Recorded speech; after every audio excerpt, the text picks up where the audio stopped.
Honorable Prime Minister, Ministers, ladies and gentlemen, delegates, welcome to the 17th Asia Security Summit, the IISS Shangri-LA Dialogue. Since 2002, this summit has provided the diplomatic equivalent of economies of scale to regional security policymaking. This year we have brought together over 575 delegates from some 40 countries, with the highest ever number of full defense ministers participating. Our agenda has been refreshed with the most pressing issues of the day at the front and center of our deliberations.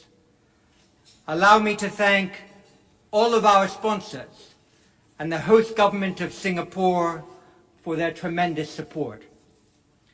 We have developed the platform, set the stage, convened the participants, and we will soon hand it over to all of you to make the most of this defense diplomatic opportunity. While I have never attended a conference where the host did not style the event as timely, who present here today or watching from abroad would doubt that this Shangri-La Dialogue is taking place at a crucial time and in the right place? A great deal of work can be done here and now in Singapore to make June 2018 a memorable month in the history of this region's security development. At the IISS, we generate facts, produce analysis, and exert influence in the service of a better understanding by governments, the private sector, and the expert and opinion-forming communities on questions of conflict, however caused, that may have an important military content. This year, we celebrate our 60th anniversary. Since so many of our good friends are in this hall tonight, let me, on behalf of the Institute's trustees and council, thank you for your interest in and support for the work that the IISS conducts. For this Shangri-La Dialogue, we have put before you the very best of our facts and analysis relevant to this region. The IISS 2018 Asia-Pacific Regional Security Assessment contains 12 detailed essays on issues as vital as the North Korean challenge, the implications of the siege of Marawi, ballistic missile defense in Asia, submarine and anti-submarine warfare capabilities in the Asia-Pacific, freedom of navigation patrols, the role of regional security mechanisms, and much more. For military facts on the region, the IISS Military Balance Book, begun in 1959 as a 16-page pamphlet and now a 600-page encyclopedia, has been the best general resource. Now we have something better. The Military Balance Plus relational electronic database we have created revolutionizes the ability to interrogate our data.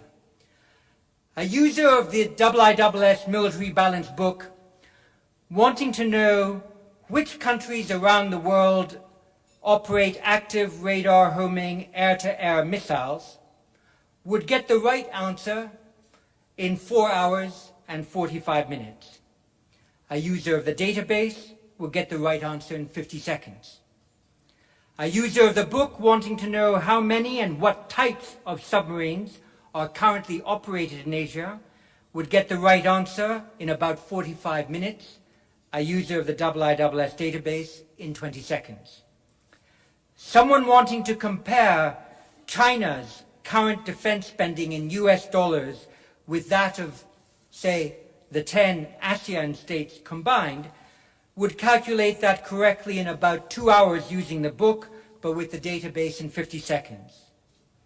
The ability, therefore, to be able to ask numerous complex questions of the data and get answers in minutes rather than in days is transformative.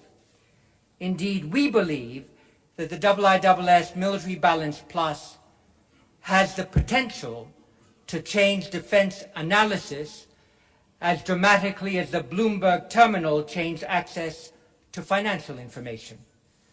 And so we will be speaking to a number of you over this weekend about how to get access to this splendid analytical tool.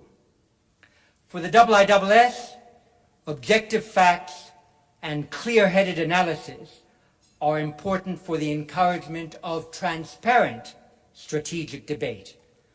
Also vital is to ensure that different national perspectives are brought to bear on the discussion of complex regional issues. The very definition of the region geopolitically is changing, as some stick to the Asia-Pacific nomenclature and others migrate, so to speak, to the Indo-Pacific moniker. Certainly, the Pacific and Indian Oceans are increasingly acknowledged as a single, integrated strategic theater. It is in recognition of that reality that we invited as our keynote speaker this evening to help frame our discussions for this Shangri-LA dialogue, the Prime Minister of India, Shri Narendra Modi, known for his decisive leadership both at home and abroad. 4 years ago, Narendra Modi was elected the leader of a country of 1.3 billion people with a resounding electoral mandate. His Bharatiya Janata Party became the first party in 3 decades to win an outright majority of seats in the federal parliament. This success was further enhanced through successive victories in state elections, with the BJP and its allies now forming governments in 20 of India's 29 states. Prime Minister Modi has unveiled a vision of a new India based on development opportunities and the economic and social transformation that he has initiated. He has taken tough decisions on the economy, including the earlier demonetization of the currency and the implementation of the goods and services tax. With government growth expected at 7.4% at least this year, India will once again become the fastest growing large economy in the world. Later this year, or early next year, India is also expected to overtake the UK to become the 5th largest economy in the world. This provides India a greater profile on the world stage, underpinned by the Prime Minister's personal style and flair for diplomacy, coupled to his focus on Indian diaspora worldwide. Last year, he became the first Indian Prime Minister to visit Israel. This year, he was the first to host all ASEAN leaders at India's Republic Day parade, and his participation in this year's Commonwealth Heads of Government Summit in London was the first for an Indian Prime Minister for nearly a decade. One of Prime Minister Modi's earliest foreign policy decisions was to rename India's existing Look East policy Act East, highlighting India's renewed focus on ASEAN states and shifting the emphasis of what had previously been an economic and trade-based policy to one aimed at nurturing political and security relationships. We look forward to what Prime Minister Narendra Modi has to say about India's foreign and security policy priorities in the Indo-Pacific region. Prime Minister, this podium and the floor is yours.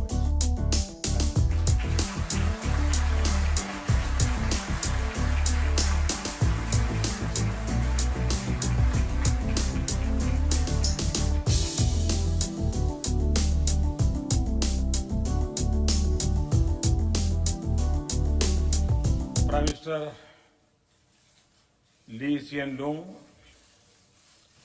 thank you for your friendship,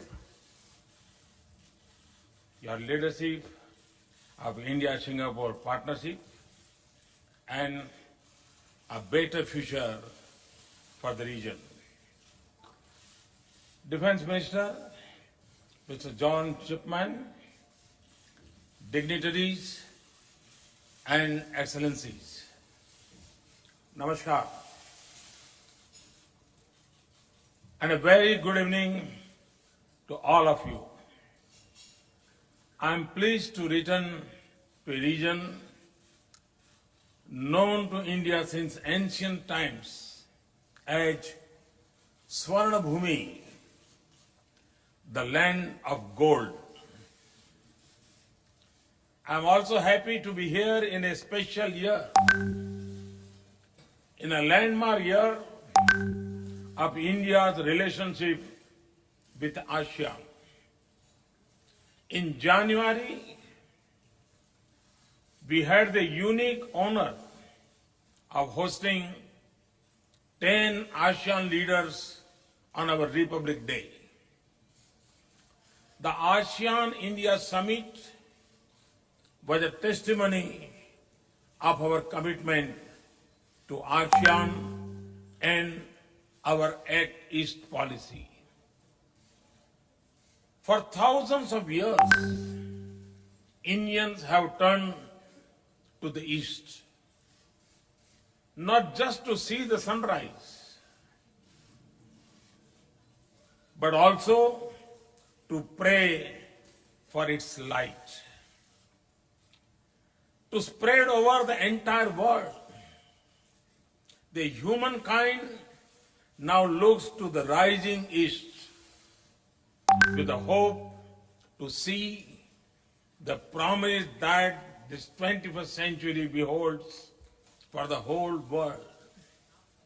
Because the destiny of the world will be deeply influenced by the course of developments in the Indo-Pacific region. Because this new age of promise is also caught in shifting plates of global politics and the fault lines of history.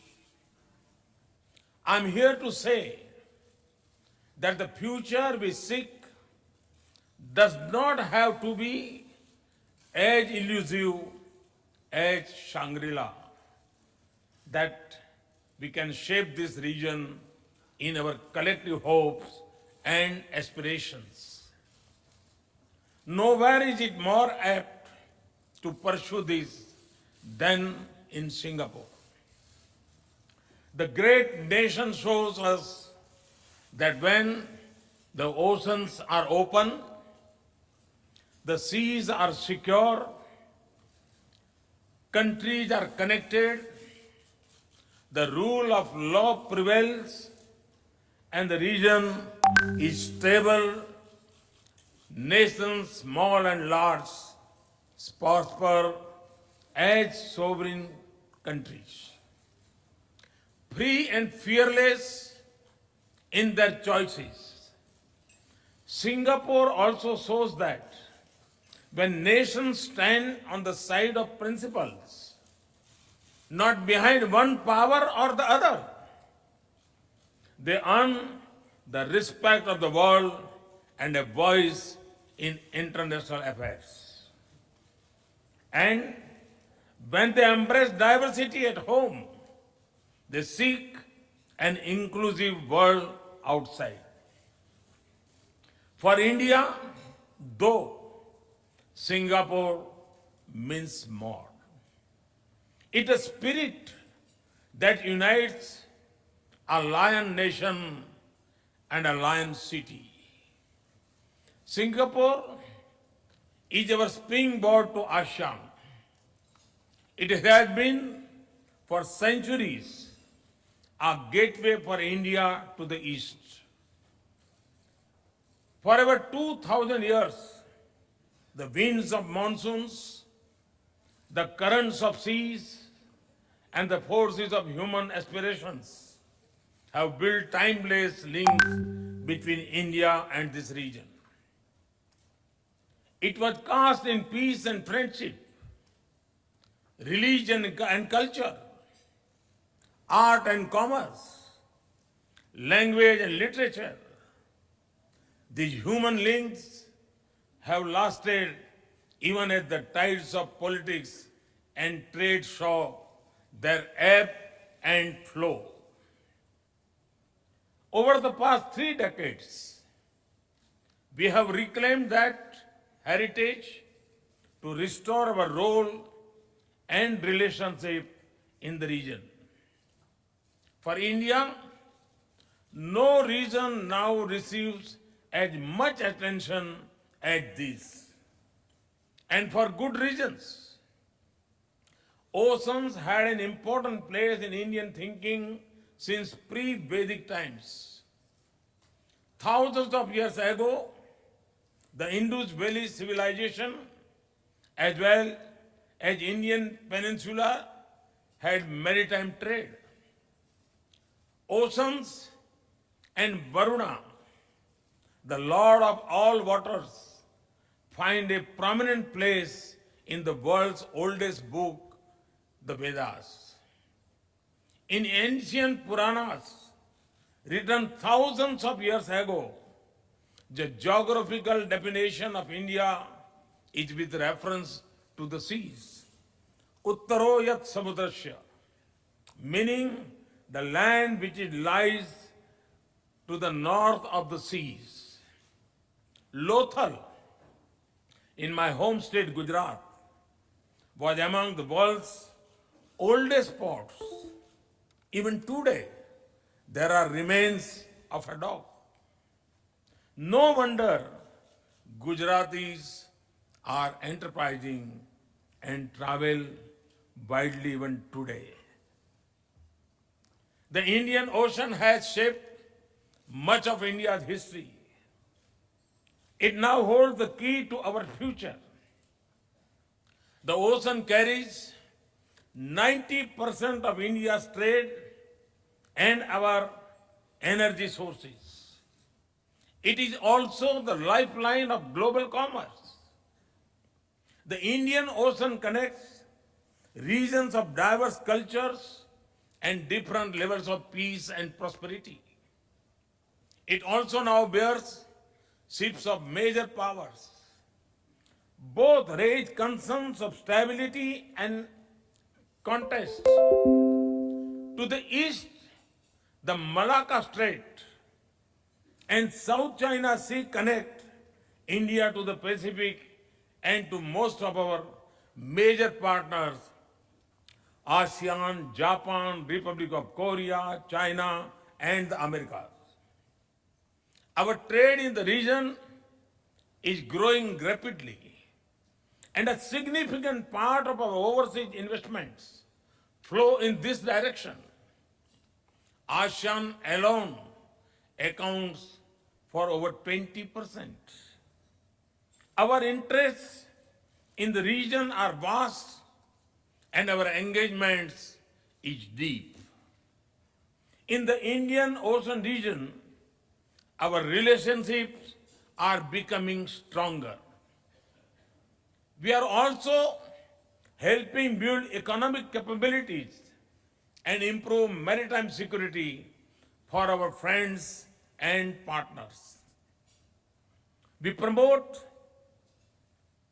collective security through forums like Indian Ocean Naval Symposium. We are advancing a comprehensive agenda of regional cooperation through Indian Ocean Rim Association. And we also work with partners beyond the Indian Ocean region to ensure that the global transit routes remain peaceful and free for all. 3 years ago in Mauritius, I described our vision in one word, Sagar, which means ocean in Hindi.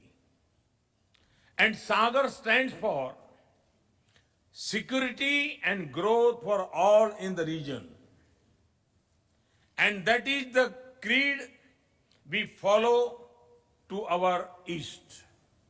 Now even more vigorously through our Act East policy, by seeking a joint India, especially our east and northeast with our land and maritime partners to the east. Southeast Asia is our neighbor by land and sea.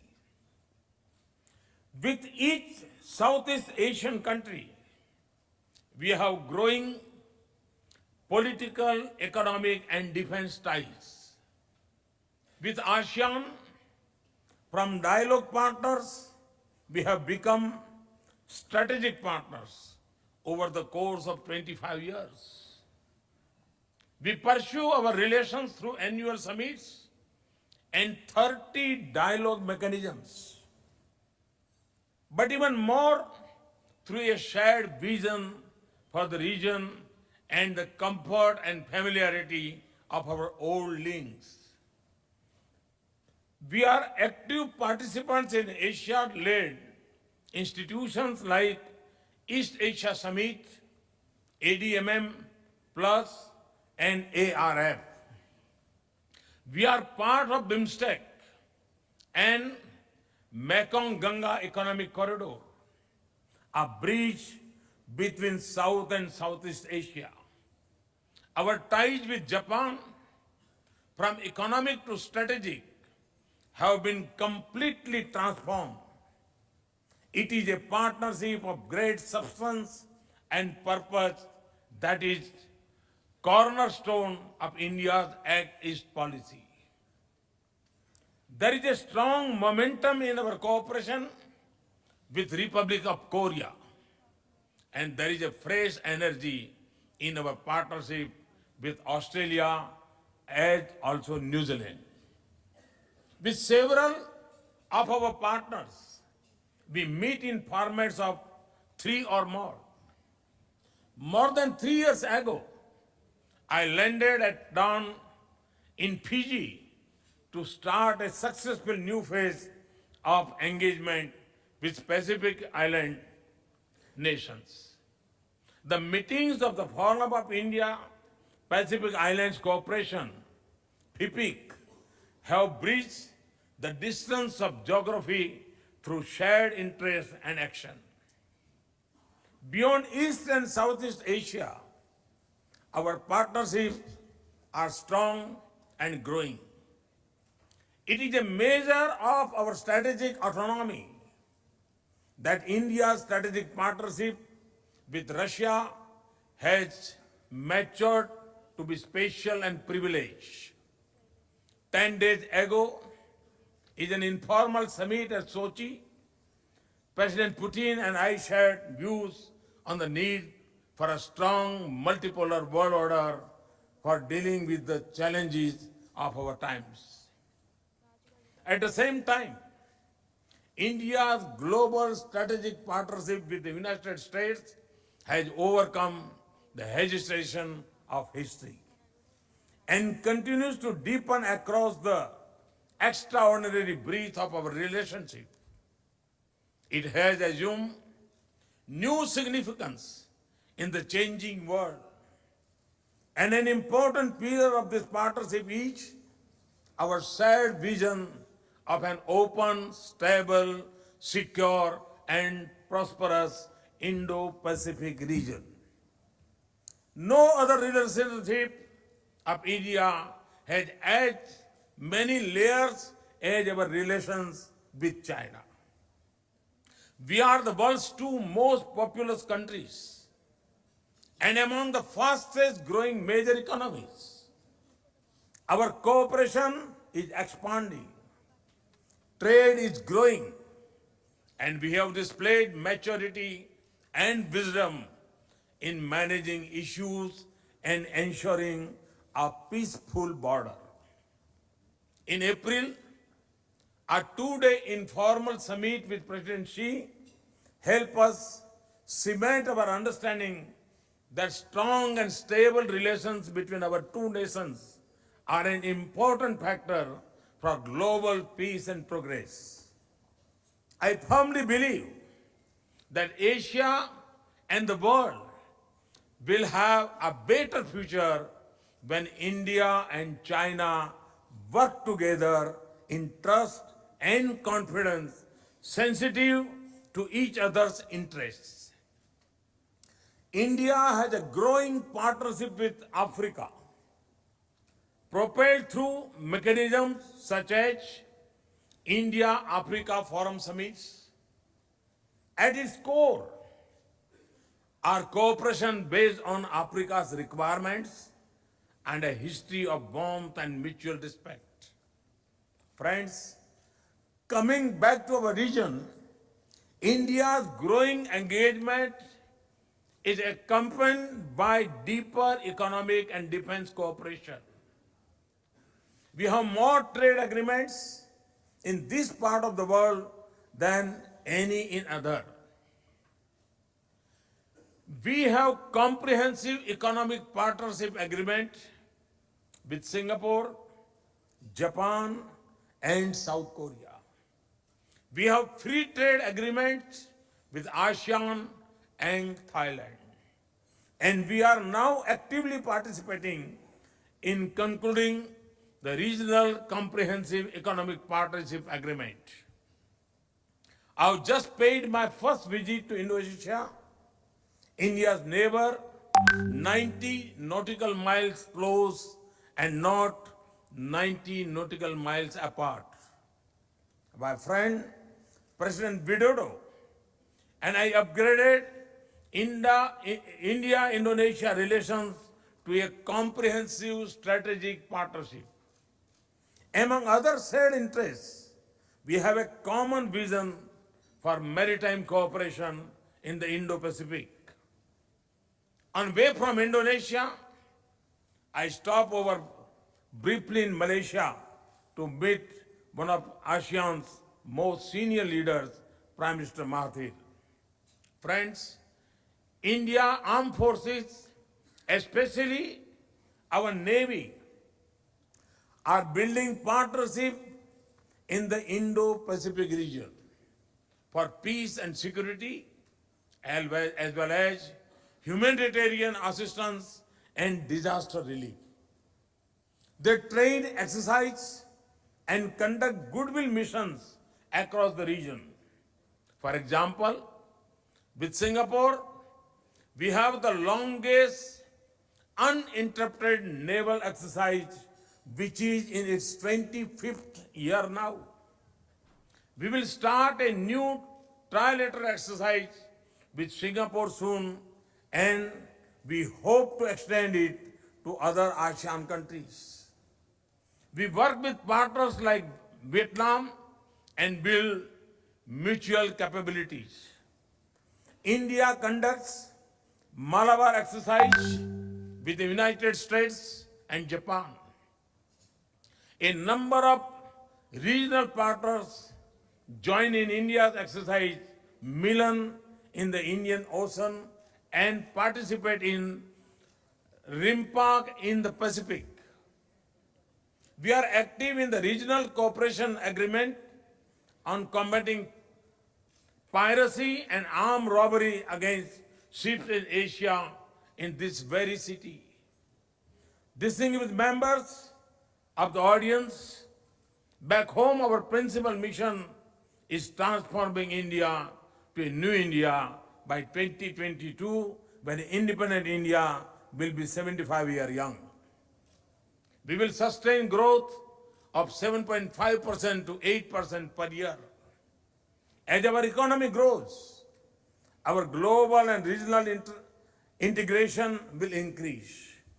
A nation of over 800 million youth knows that their future will be secured not just by the scale of India's economy, but also by the depth of global engagement. More than anywhere else, our ties will deepen and our presence will grow in the region. But the future we seek to build needs a stable bedrock of peace. And this is far from certain. There are shifts in global power, change in the character of global economy, and daily disruption in technology. The foundations of the global order appear shaken, and the future looks less certain. For all our progress, we live on the edge of uncertainty, of unsettled questions and unresolved disputes, contents are, and claims and clashing visions and competing models. We see growing mutual insecurity and rising military expenditure.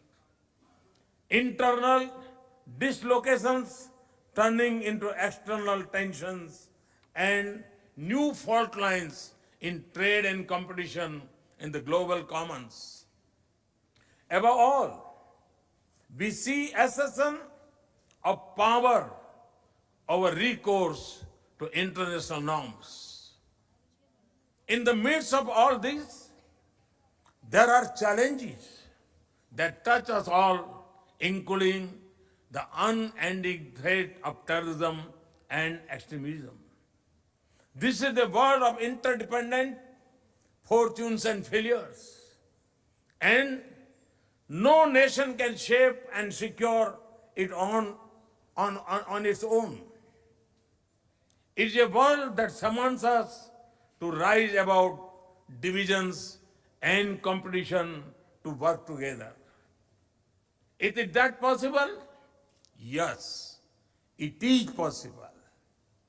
I see ASEAN as an example and inspiration. ASEAN represents the greatest level of diversity of culture, religion, language, governance, and prosperity of any grouping in the world. It was born when Southeast Asia was a front line of global competition, a theater of a brutal war, and a region of uncertain nations. Yet, today, ASEAN has united 10 countries behind a common purpose. ASEAN unity is essential for a stable future of this region, and each of us must support it, not weaken it. I have attended 4 East Asia summits. I am convinced that ASEAN can integrate the broader region. In many ways, ASEAN is already leading the process. In doing so, it had laid the foundation of the Indo-Pacific region. The East Asia Summit and the Regional Comprehensive Economic Partnership, 2 important initiatives of ASEAN, embrace this geography. Friends, the Indo-Pacific is a natural region.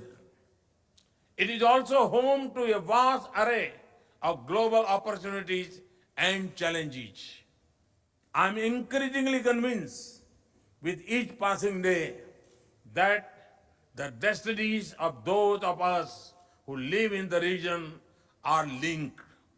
Today, we are being called to rise above divisions and competition to work together.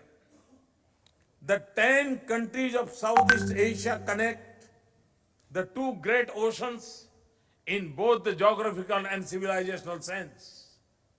Inclusiveness, openness, and ASEAN centrality and unity, therefore, lie at the heart of the new Indo-Pacific. India does not see the Indo-Pacific region as a strategy or as a club of limited members, nor as a grouping that seeks to dominate. And by no means do we consider it as directed against any country. A geographical definition as such cannot be. India's vision for the Indo-Pacific region is therefore a positive one, and it has many elements. The one, it stands for a free, open, inclusive region which embraces us all in a common pursuit of progress and prosperity. It includes all nations in this geography as also others beyond who have a stake in it. Two, Southeast Asia is at its center.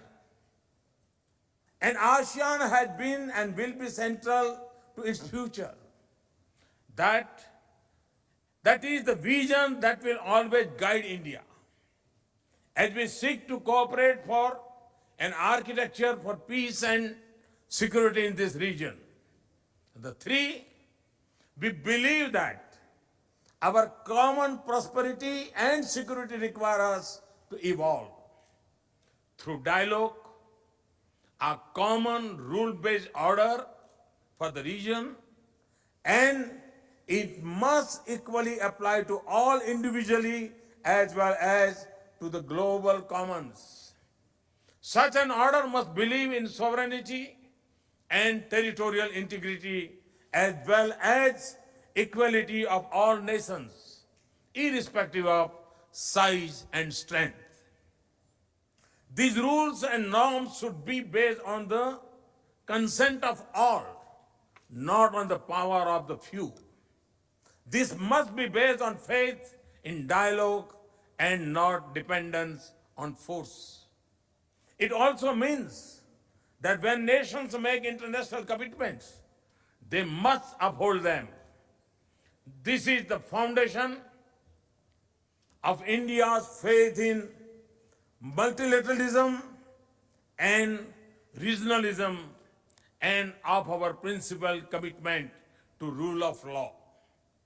Four, we should all have equal access as a right under international law to the use of common spaces on the sea and in the air. That would require freedom of navigation, unimpeded commerce, and peaceful settlement of disputes in accordance with international law. When we all agree to live by that code, our sea lanes will be pathways to prosperity and corridors of peace. We will also be able to come together to prevent maritime crimes, preserve marine ecology, protest against disasters, and prosper from blue economy. The five, this region and all of us have benefited from globalization. Indian food is among the best example of these benefits. But there is growing protectionism in goods and in services. Solutions cannot be found behind walls of protection, but in embracing change. What we seek is a level playing field for all. India stands for open and stable international trade regime. We will also support rule-based, open, balanced, and stable trade environment in the Indo-Pacific region, which lifts up all nations on the tide of trade and investment. That is what we expect from regional comprehensive economic partnership. RCEP must be comprehensive as the name suggests and the principles declared. It must have a balance among trade, investment, and services. The sixth, connectivity is vital. It does more than enhance trade and prosperity. It unites a region. India has been at the crossroads for centuries. We understand the benefits of connectivity. There are many connectivity initiatives in the region. If these have to succeed, we must not only build infrastructure, we must also build bridges bridges of trust. And for that, these initiatives must be based on respect for sovereignty and territorial integrity. Consultation, good governance, transparency, viability, and sustainability. They must empower nations, not place them under impossible debt burden. They must promote trade, not strategic competition. On these principles, we are prepared to work with everyone. India is doing its part by itself and in partnership with others like Japan, in the Indian Ocean, Africa, West Asia, and beyond. And we are important stakeholders in New Development Bank and the ASEAN Infrastructure Investment Bank. Finally, all of this is possible if we do not return to the age of great power rivalries. I have said this before. Asia of rivalry will hold us all back. Asia of cooperation will shape this century. So each nation must ask itself, are its choice building a more united world or forcing new divisions? It is a responsibility that both existing and rising powers have. Competition is normal, but contents must not turn into conflicts. Differences must not be allowed to become disputes.